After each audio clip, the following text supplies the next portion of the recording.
À toutes, bienvenue sur Olivier Rey Sommelier, l'Instagram qui vous fait découvrir ou redécouvrir le vin. Aujourd'hui, on va parler de yoga et de vin avec le château Boutinet, plus précisément avec Nathalie. Elle va nous expliquer pourquoi ce parcours qui l'a emmené à faire du yoga pour se concentrer, pour déguster le vin. Il est vrai que nous, en tant que sommelier également, pour déguster les vins, on a besoin d'un petit temps de concentration. On n'arrive pas, par exemple, à déguster un vin en disant paf, ça y est, je le goûte, il a tel arôme. Non, c'est un travail, c'est un moment de concentration. Et c'est quand même quelque chose qui est malgré sa convivialité, très sérieux. Cet Instagram que Nathalie va nous expliquer ces petites astuces pour bien découvrir le vin. Alors, la connexion est en train de se faire. Ce qui est assez marrant, c'est qu'on va retrouver Nathalie non pas dans le château en lui-même, mais dans une yourte qu'elle a juste à côté, une yourte qu'ils ont fait de matériaux récupérés, où elle donne ses cours de yoga. Il y a à peu près 80 mètres carrés de superficie. Et nous allons recommencer donc la connexion puisque Nathalie a un peu de mal à nous rejoindre. Elle doit être trop concentrée, je pense que c'est ça. En attendant, on vous présentera en même temps ces explications. Nathalie. Bonjour. Ah. Et vous n'êtes pas dans la yourte? Et non, parce qu'en fait, il pleut beaucoup. Et comme une yourte, c'est que de la toile, ça fait un bruit, mais d'enfer. Et Oh j'étais pas voilà, moi sûre que j'annonçais quelque chose de zen et tout. Et, et vous c'est zen. Normalement, c'est parce zen, mais qu'à peut-être côté que de ma moi. plante verte, la lumière bleue pour être zen et tout. Non mais là c'est pas bien là. Ah, voilà, donc je suis désolée, j'avais tout préparé, et puis il s'est mis à, pardon, à pleuvoir, pleuvoir, et ça C'est fait pas un tel bruit que nous dans c'était les pas Landes, zen du tout. il fait un super temps. Non, je dis pas qu'il fait beau, mais il n'y a pas d'eau. Ouais, mais là, du coup, Alors, il ce que pleuvait. j'ai expliqué juste un peu avant, Nathalie, c'est que quand on arrive par exemple à des ateliers dégustation, on n'arrive pas tout farfelu. Avant, on se concentre, on est détendu. Parce que pour retrouver les arômes d'un vin, ça ne se fait pas en un claquement de doigts. Donc on apprend le vin sur plusieurs années, bien sûr. Mais vous avez une astuce bien particulière. Enfin, Oui, une alors astuce. astuce C'est particulière. pas une astuce, c'est un mode de concentration et de travail bien particulier. Je vous Ouais, écoute. tout à fait. Si je repars un peu de mon expérience, en fait, moi à la base, j'étais pas du tout du domaine du vin. Donc j'avais commencé par une première formation à l'école du vin où j'étais accréditée formatrice école du vin de Bordeaux. Et puis comme ça n'allait pas assez loin dans la formation, je me suis dit, ben, je vais passer par la fac d'œnologie et me présenter pour passer le DUAD, diplôme universitaire d'aptitude à la dégustation. Et en fait, pour moi, c'était un vrai challenge. On n'était pas beaucoup de femmes en plus. Et chaque fois que j'arrivais là-bas, je me sentais un peu stressée et je sentais bien que justement, je n'arrivais pas à sentir. J'étais mais vraiment complètement bloquée. Je fais du yoga depuis à peu près 20 ans maintenant. Et je m'étais rendu compte que dès que je me mettais tout simplement à respirer, à me centrer, à essayer de faire alors une mini méditation, hein, parce que j'ai quand même du monde autour, mais prendre le temps de m'ancrer, de me centrer, bien d'un seul coup, il y avait un univers finalement olfactif qui s'ouvrait et j'arrivais à respirer calmement et de ce fait, forcément, à apprécier le vin. Donc c'est vraiment parti au départ. Jamais j'aurais pensé associer yoga et vin, parce que c'est vrai que quand on fait du yoga, beaucoup de gens qui font du yoga ne boivent pas forcément d'alcool, ont une C'est hygiène de vrai. vie, on va dire, voilà, je veux pas dire qui bannit l'alcool, pas ça, mais voilà, où on réduit sa consommation d'alcool et associer les deux, voilà, c'était un peu un challenge. Mais ça part vraiment d'une expérience personnelle et encore aujourd'hui, quand j'accueille des groupes ou quand je donne des cours de dégustation, c'est important pour moi que je prenne ces 5 minutes, 10 minutes, un quart d'heure si j'ai plus de temps, pour vraiment me poser, m'ancrer et ensuite je suis prête à déguster. Donc ça, c'est quelque chose aujourd'hui, c'est une philosophie. Alors, c'est marrant ce que vous disiez, Nathalie. Vous parliez de la respiration. Juste avant, 5 minutes avant, j'ai eu un appel. Je te dérange pas? Si, tu me déranges. Et j'ai raccroché. Et effectivement, depuis quelque temps, je suis obligé de faire pas mal de respiration suite au Covid et aux séquelles que je peux avoir.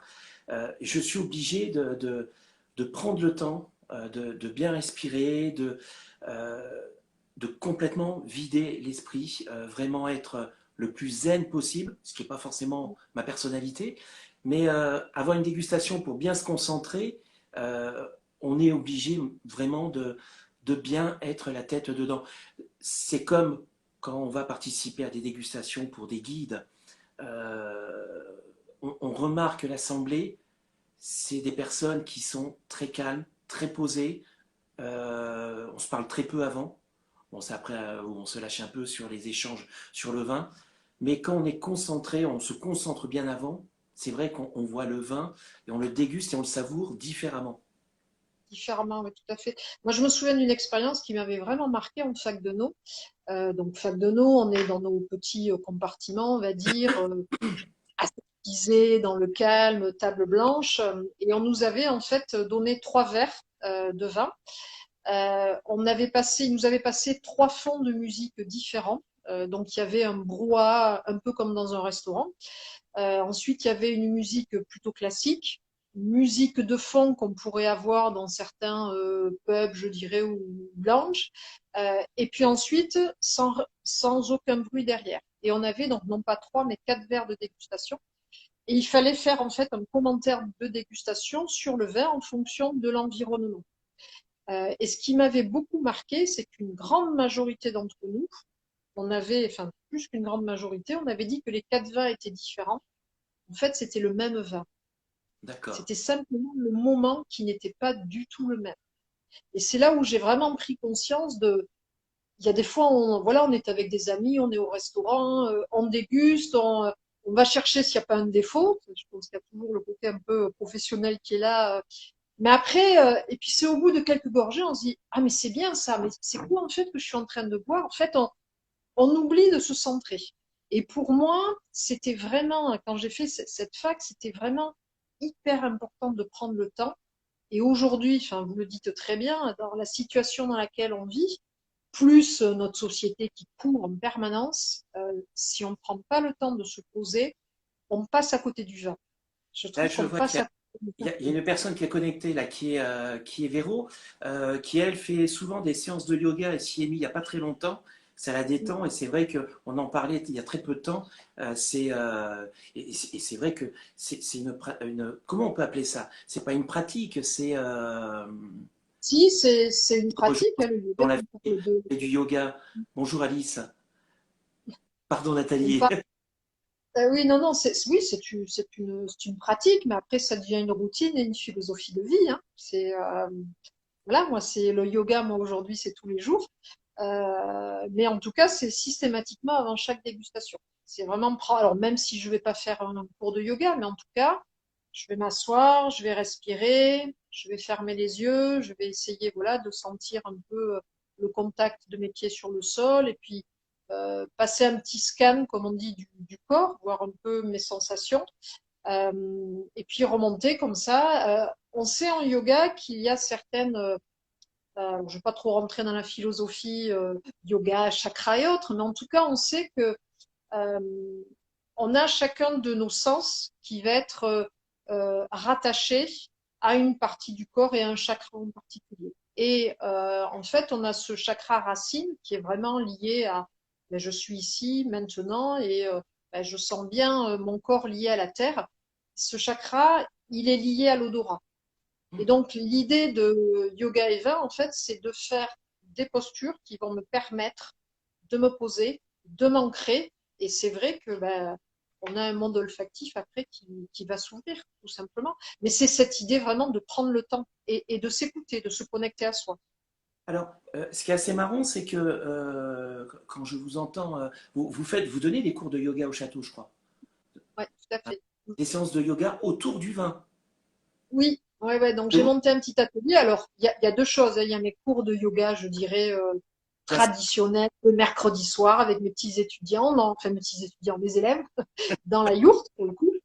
Mais effectivement, j'ai monté un atelier yoga Eva et les gens qui viennent en fait, grande majorité, ce ne sont pas des pratiquants de yoga, ce sont des gens qui sont interpellés par le fait d'associer les deux. Alors comment ça se déroule? Ça dure à peu près 2 heures. On commence par s'asseoir voilà sur le tapis. On commence par sentir des arômes. Donc, je fais passer des arômes pour aller chercher un peu ce qu'est le fruit, ce qu'est le bois. Enfin, voilà, une petite palette aromatique. Je leur dis pas ce que c'est. Je les laisse un peu discuter entre eux. Et puis après, on va commencer une méditation qui va être une méditation guidée.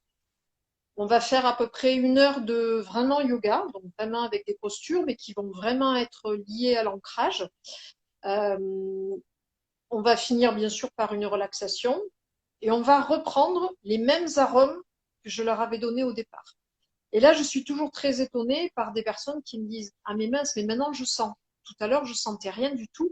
Ah mais là, je reconnais, c'est un fruit. » Et d'un seul coup, ils prennent conscience par eux-mêmes que « Ah ben oui, quand on se pose, oui, on est beaucoup plus ouvert à la dégustation et beaucoup plus ouvert à euh, apprécier un vin, quoi, tout simplement. » Et je trouve ouais, l'idée assez intéressante et j'ai de bons retours par rapport à ça. Et les gens sont vraiment ouais, étonnés, vraiment étonnés. Vous parliez que vous donniez les cours de yoga le mercredi soir. Euh, Est-ce que pour vous, il y a un moment dans la journée qui est plus intéressant pour réaliser ces séances de yoga pour la dégustation? Attention à ce que vous allez dire, Nathalie. Je réfléchis.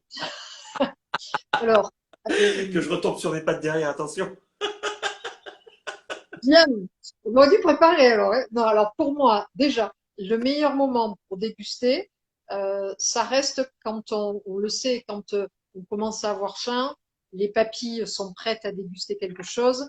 Donc pour moi, le meilleur moment de la dégustation, c'est fin de matinée, vers 11 heures, et fin d'après-midi, là, pas très loin, là, il est 5 heures, mais il est un peu tôt quand même, d'ici 1 heure à peu près.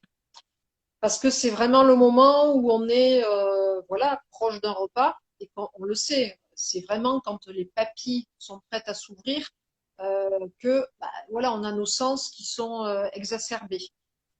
La pratique du yoga, par contre, là, c'est toute la journée. C'est dès qu'on en a besoin, dès qu'on a besoin de se centrer, il suffit de respirer. Bon, moi, j'adore pratiquer de bonne heure le matin, mais déguster un verre de vin à 6 heures, c'est dur. Un peu dur.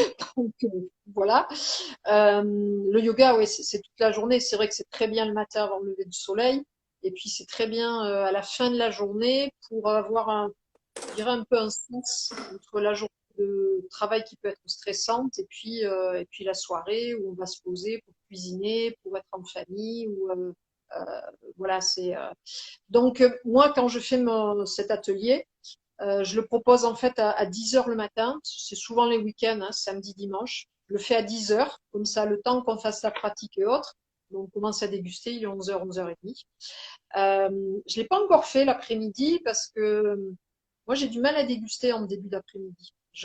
On le sait, on sait que là, au niveau de la dégustation, il y a des moments. Il faut apprendre à se connaître. Tout à fait. Moi, à la maison sur la propriété, hein, si on a des assemblages à faire, hein, mon mari il le sait. C'est pas la peine qu'il m'en parle l'après-midi parce que je ne suis pas en capacité de d'apprécier. Je trouve tout très acide.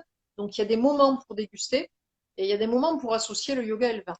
Et surtout qu'on a déjeuné, les papilles sont hyper chargées, donc c'est pas l'idéal. Et comme vous disiez, Nathalie, tout à l'heure, à juste titre, les meilleurs moments sont les fins de matinée pour nous, pour déguster, et c'est là où on a les papilles le plus à jeun, quoi. Voilà. Tout J'ai à fait. Ronnie Clavière qui nous dit, en fait, c'est stimuler les sens, le yoga. À En fait, 100%. voilà, c'est une concentration de soi-même, c'est vraiment se retrouver et puis faire le vide pour vraiment pouvoir ensuite aller chercher ce que vous disiez tout à l'heure, ce que le vigneron aura voulu nous faire passer comme message. C'est pour ça que je déguste très rarement à la propriété, parce que, alors c'est vrai qu'on a un contexte, il y a le cadre, on est pris dans l'ambiance de la visite, de la dégustation, et puis après, il y a le vigneron qui va nous faire goûter toutes ces cuvées, et qui va nous dire, c'est bon, on va pas lui dire non. Ouais. ou sauf c'est moins à mon goût. Voilà. C'est Donc, subjectif, tout à et c'est fait. vrai que quand je déguste, j'aime bien être seul, tranquille, dans l'univers, dans mon monde. Et c'est vrai que c'est un peu particulier, quoi. Alors, c'est pas. Certains vont associer ça des fois à comment dire, pas de la prétention, mais à un milieu. On va se la jouer, mais c'est pas du tout ça. C'est vraiment du travail, c'est de la concentration et c'est vraiment quelque chose d'important pour nous. Voilà. Oui, oui, de toute façon, on le sait, on ne déguste bien que dans le calme. Et je suis d'accord avec vous, dès qu'on est, enfin, nous, on a souvent voyagé, et on en a profité pour visiter d'autres vignobles un peu partout dans le monde. Il y a des choses dans certains pays où on a trouvé extraordinaires parce que les paysages, parce que la façon Voilà. dont on est reçu, enfin, voilà, quand on est en Argentine, devant, enfin, avec la cordillère des Andes pas très loin, enfin, voilà, il y a ce bleu du ciel, il y a forcément, c'est Le vin enchanteur. Et que puis, vous dégustez va quelquefois, vous vous ramenez la rappeler un moment. bouteille, Voilà, le vin que vous dégustez va vous rappeler un moment magique que vous avez voilà, vécu. Mais quand vous allez le redéguster chez vous, ça va être complètement différent. tout à C'est fait, ouais, ouais, complètement ouais. Donc, différent. Un vin que ouais, vous allez boire entre amis lors d'une superbe soirée, euh, ça va être un vin magique, super, et on va le boire à deux ou tout seul, on va dire, ah, bah c'était pas comme. Mais voilà, ouais, il y a des moments ouais, importants, et c'est vrai que les personnes, euh, comment dire, les personnes, oui, arrivent pas à réaliser vraiment tout ce contexte-là. Voilà. ouais, Un milieu euh, qui, euh, qu'il faut ajouter quand même à la dégustation. Nathalie, je vais vous inviter à déguster le premier vin d'accord. Donc, qui est c'est de ben, Château votre château. Donc, je vous tout rappelle, à fait. propriétaire avec Jérôme du château Boutinay. Il y a une phrase que j'ai relevée dans un article de presse qui m'a beaucoup plu. Alors, je ne sais pas si c'est vous ou votre mari qui l'avez cité. Vous êtes propriétaire du château, hein, Mhm. mais j'aime Ouais, beaucoup la phrase on est locataire des sols et donc on est garant de ce que nous laisserons à nos enfants. ouais, tout à J'ai fait. trouvé Ça, ça vraiment très très joli. Alors non pas parce que on est dans l'aspect bio ou le bio n'est pas une mode. Enfin, à mon sens, c'est c'est une aussi une prise de philosophie de conscience, vie. c'est une prise de conscience que d'autres vignobles ont depuis 30 et 40 ans. Et il est vrai que dans le Bordelais, ça se fait de plus en plus. Certains le font depuis très longtemps et ne le mettaient pas forcément en avant. Mais maintenant, on pourrait dire que c'est presque un gage de qualité. Mais c'est vrai que cette phrase, on est garant de nos sols. C'est Ben oui, oui, extraordinaire. parce que alors déjà, dans un premier temps, on l'a acheté, la propriété, avec mon mari. C'était une petite propriété qui était en cave-cop et voilà, on a acheté 8 hectares à l'époque. On est juste à 12 aujourd'hui.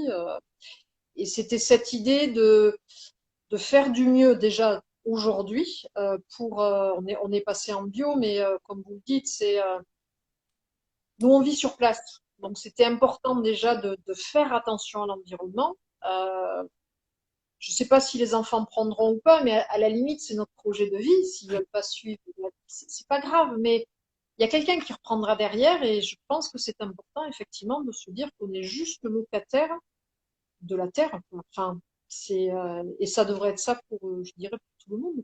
On est que de passage. Donc finalement, nous, notre objectif, ouais, c'est de travailler notre vignoble et de se dire que ben, un jour on passera la main et en espérant que, ben, que ça continue et qu'on laisse une terre la plus propre possible. Voilà. Vous êtes sur à peu près combien de 10-12 hectares, non? Aujourd'hui, on est à 12. Oui, tout à fait. Non. Aujourd'hui, on est à 12 parce qu'on a un peu agrandi, tout simplement parce que nos vins aujourd'hui sont 100% merlot. Ouais. Euh, ben, réchauffement climatique fait qu'on a besoin de notre cépage, donc on s'est penché sur le Cabernet Franc. Moi, je voudrais bien du Malbec. Mon mari n'est pas très très fan du Malbec, mais je ne désespère pas. Et on a planté surtout du blanc. Voilà, le blanc qui on aura notre première récolte là 2021. Donc aujourd'hui, on est à 12 hectares, on a 10 hectares de forêt autour, 5 hectares de prés. On a de très très vieux chênes, donc c'est pour ça aussi que pour le yoga, il y a la yourte, mais il y a surtout dehors. Je donne beaucoup beaucoup de cours dehors sous les chênes, au milieu des vignes pour le coup. Et voilà, donc pour nous, on avait déjà cet environnement pour passer en bio, parce que ben voilà, on est d'un seul tenant avec des haies qui avaient été plantées déjà avant qu'on arrive. Donc, on avait déjà tout le contexte pour passer vers la bio. Pour voir le cheminement vers la bio. Alors, on va déguster le Château Boutinet, qui est un vin très fruité. Alors là, on est sur le 2016, hein. Je vois que vous avez mis les bouteilles en exposition. On est sur le 2016. On est vraiment sur quelque chose de très fruité. Il y a un léger passage en fût, je crois. Alors, pas sur celui-là. En fait, voilà, on a voulu volontairement comment dire, deux vins très très différents. Donc, il n'y a pas le premier vin et le deuxième vin comme on a souvent à Bordeaux avec le château qui est le premier vin. Nous, on avait peur, si on faisait ça, qu'on appauvrisse un vin par rapport à l'autre. Nous, on a voulu le vin de Coupin. Donc, celui-ci, Château Boutinet, c'est vraiment le vin qui est très rond, très fruité, le vin plaisir. Quelqu'un arrive, on ouvre la bouteille, on déguste et on a tout de suite du plaisir. Voilà, c'est le vin plaisir. Tali, qu'on dégustera après, lui, il a un passage en barrique. Voilà. Donc lui, oui, lui, il est plus dans la tradition bordelaise. On est entre Le 12 et Boutinet, 15 mois, c'est ça, non? 12 et 15 mois, suivant les millésimes. ouais, tout à fait. On est entre 12 et 15 mois. Sur le 2016, on est à 15 mois de barrique. Et Et, c'est jamais des barriques neuves. d'accord. On a toujours des barriques d'un vin, deux vins, enfin, barriques neuves, un vin et deux vins. Voilà. Parce qu'on aime, notre idée, c'est d'avoir une palette aromatique et que la barrique enrichisse cette palette, mais à notre point de vue, si le bois cache le fruit, il y a un raté. Mais bon, ça voilà, c'est notre point de vue. Alors, le château Boutinet, donc là, vous ne verrez peut-être pas très trop. Euh, on le mettra, de toute façon, on le voit sur l'Instagram en photo comme il faut. Là, on est sur du 2016, donc on est vraiment sur un vin qui est très fruité, très gourmand. Euh, Ouais. Comme vous disiez tout à l'heure, c'est un vin de copain, effectivement. Mais un vin de copain dans le sens où on est sur un vin de plaisir avec une belle rondeur. Euh, on a vraiment ces notes de fruits rouges qui sont craquants. Euh, J'aime bien sentir ces notes un peu de mûr, de cassis. Ouais, mon mari Jérôme, Je pense que vous pouvez le dire aussi, Nathalie, hein. non, non, non, non, c'est ça, hein, c'est ce qu'on a voulu garder, c'est celui-là. Je voulais juste vous expliquer un peu l'histoire de cette cuvée. En fait, mon mari, il a travaillé d'abord voilà, dans le Médoc, il a travaillé dans des grandes propriétés, des vins exceptionnels avec de l'assemblage, mais des vins assez puissants, en fait, qui n'étaient pas prêts à boire jeunes. Quand on a acheté la propriété, en plus, il a joué au rugby pendant très très longtemps, donc la troisième mi-temps, c'est quand même un peu important à la maison. C'est important. Et on aime bien cuisiner tous les deux. Donc, quand on est arrivé ici, d'emblée, on avait des idées arrêtées. Moi, je voulais faire du clairé. On a fait du clairé. Et lui, pour les rouges, avait cette idée qu'il voulait un vin de copain. Et voilà, il m'a dit, écoute, moi, je veux que les copains débarquent, qu'on ouvre la bouteille et on se fait plaisir tout de suite et on mange ce qui est au frigo et voilà, sans chichi, comme on dit, simplement, et Boutinet s'y prête très très bien. C'est Effectivement, vrai que 2016, c'est ce que j'allais c'est vous dire. vrai que 2016, C'est vraiment le vin. Je l'ai ouvert il y a quoi? Il y a une demi-heure, allez, 40 minutes. Et c'est vraiment quelque chose qui explose en bouche très rapidement. ouais, Voilà. ouais, ouais, Pas ouais, besoin d'une grande aération. Et c'est vraiment un vin de plaisir, mais de suite. oui, voilà, c'est exactement ce qu'on voulait. Alors 2016, bon, il y a quand même de la matière, hein. Aujourd'hui, on est plutôt sur le millésime 2014 et 2015. Mais 2016, voilà, il y a quand même de la matière, mais ça, c'est lié c'était une année exceptionnelle, hein, 2016, une très très belle année, quoi. Bon, je ne voudrais pas dire ça parce qu'on est à Bordeaux, on nous dit toujours qu'on a que des années exceptionnelles. Bon, Donc, c'est une très belle année. c'est une très belle année. Après, oui, il y a des très belles années, mais après, euh, du moment où vous avez un beau fruit, une année difficile, Ouais. le travail se fait dans le chai aussi. Mais voilà, la base, c'est le sol, c'est la vigne, c'est le raisin, c'est le fruit.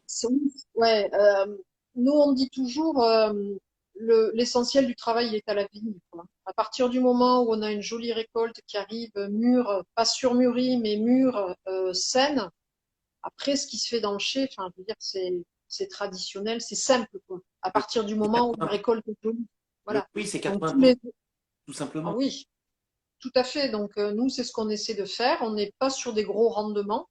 Euh, mais voilà, on essaie de faire les choses. On a un tout petit cuvier. On produit juste 10 000 bouteilles. Hein. C'est pas énorme, puisque j'ai toujours une part en cave coopérative. Donc, aujourd'hui, on fait toujours 10 000 bouteilles. Et voilà, on prend du plaisir et on arrive à faire des choses qui nous ressemblent. Alors là, je suis en train de commencer à sentir le second vin. Donc là, on est sur le Tellier, on est toujours en 2016. Alors là, Oui, tout de suite au nez, on a vraiment une très grande différence. Là, on va être vraiment je, sur quelque chose d'un peu plus soutenu. Euh, le bois, pour moi, je le trouve très fondu. On a des petites notes très légères de brioché, chocolaté, des petites notes de cuir aussi. oui. Je vais chercher un autre verbe. J'en avais pris qu'un. C'est juste à côté. Ah, Hein. mais allez, Mais allez-y, allez-y, je Nathalie. vous entends. Bon, en Je attendant, vous merci à ceux qui nous rejoignent sur l'Instagram Olivier et Sommelier. Donc, on est avec le château Boutinet où on parle de leur château et puis également du yoga pour la concentration avant les dégustations, des ateliers de yoga au château Boutinet. Effectivement, le meuble était à côté. Oui, non, non, je suis dans ma salle de dégustation, donc c'est pas très très loin. Donc oui, avec Thalie, c'est plutôt l'idée de, on a cuisiné, on a fait un repas, voilà, c'est la bouteille qu'on va ouvrir, qu'on va décanter, qu'on va aérer un peu à l'avance, parce que nous, on le décante souvent 1 à 2 heures avant le repas. Euh, voilà, Bonjour à tous c'est qui nous rejoint aussi. On a du monde qui deux, commence à nous regarder, c'est bien. deux moments, deux moments différents. Voilà, Thalie, c'est vraiment, on a cuisiné et on attend du monde. C'est, Alors là, c'est vraiment, comme vous disiez, Nathalie, le vin du repas euh, sur une bonne côte de bœuf, un magret, vraiment sur des plats cuisinés. Il y a vraiment une superbe élégance.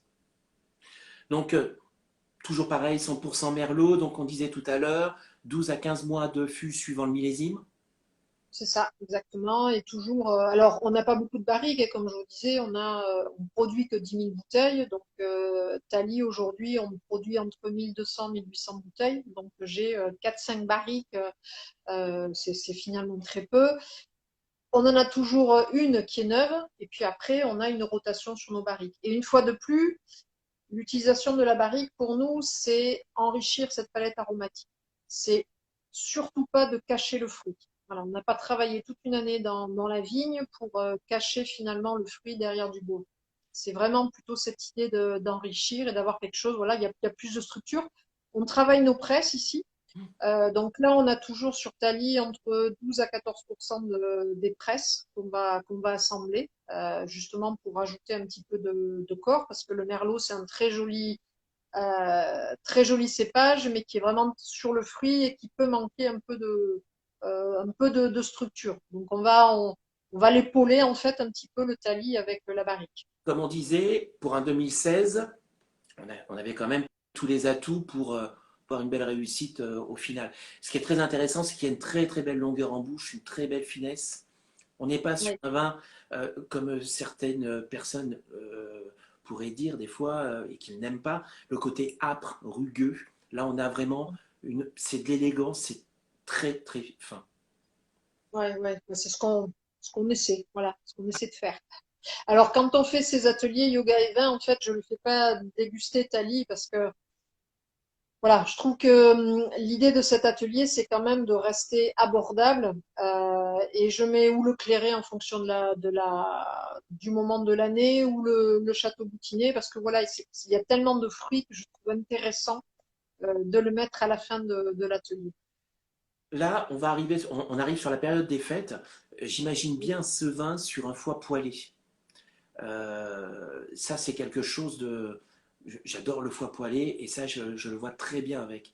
Parce que c'est un Oui, plat qui est au final très fin. Tout dépend de l'accompagnement du foie, bien sûr.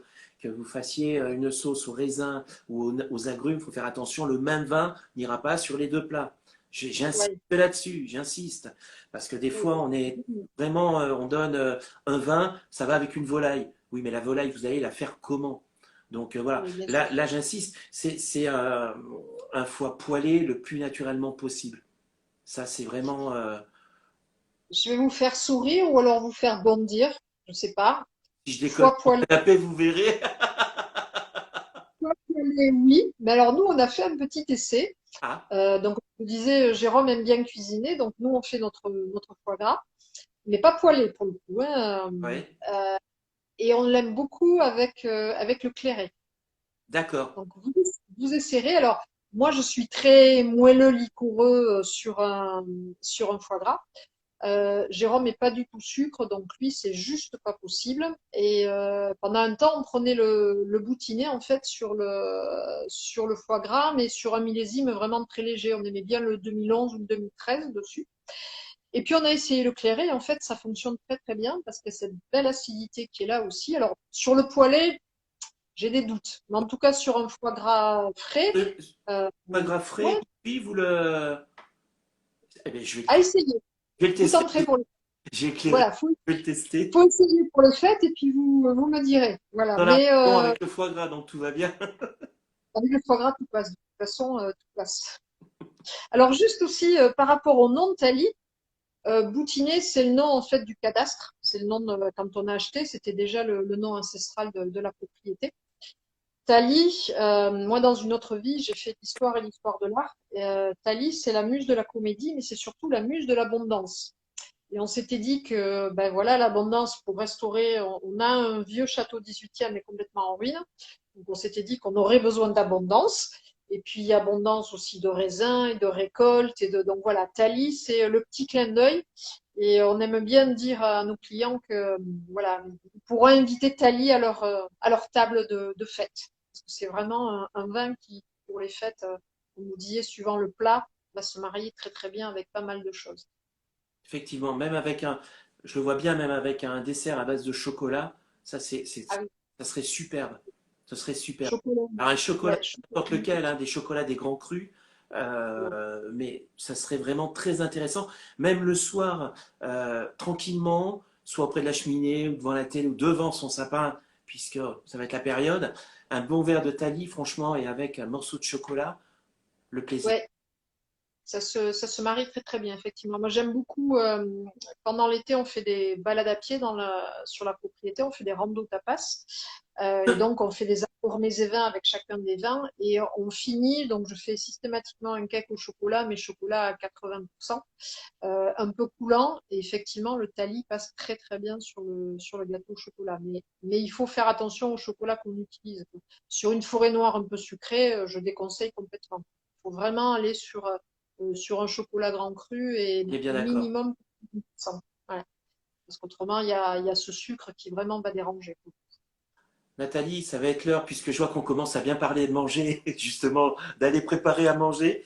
Merci beaucoup encore de nous avoir Bien accueillis avec au plaisir. Château Boutinet. Ça fait vraiment plaisir. Bientôt, on parlera avec un autre propriétaire des Bordeaux blancs, parce que dans le Bordelais, il n'y a pas que des rouges, il y a des très bons blancs. Ça va être une autre partie bientôt. Début d'année, on recommencera aussi sur d'autres appellations et toujours avec le Bordelais. Nathalie, bonne soirée, merci beaucoup. Oui, pareillement. Au À revoir, bonne bientôt. soirée. Au revoir. Au revoir.